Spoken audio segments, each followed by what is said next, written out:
Hey there, Excel wizards, ready to join the Merging Cells Club? Well, buckle up, because we're about to give you a quick and easy guide on how to merge those cells like a boss.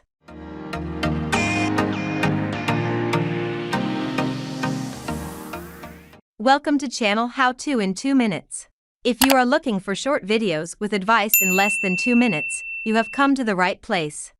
First things first, pick the cells you want to merge.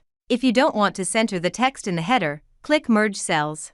But you do want that header to be right in the middle of your table, so now you must undo that merger. But don't sweat it, undoing is a breeze. Simply select the area and click Unmerge Cells. In an instant, each cell is back to its separate self. Now just click on Merge and Center option, and just like that, all 8 cells are now one big happy cell with the text 2022 appearing in the center. Moving on.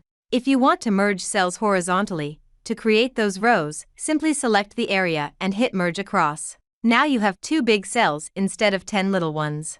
Finally, a little pro tip. It's always best to merge cells with no text or just one cell with text like in previous header example. If you try to merge cells with different information, like in our example with first and last name, Excel will give you a warning message. Only the data in the upper left corner cell will show up in the merged area, and the rest will be lost.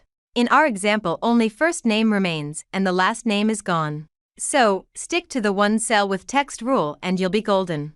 However, merged cells are notorious for creating problems in spreadsheets, especially if you're trying to sort, copy, paste, or move data.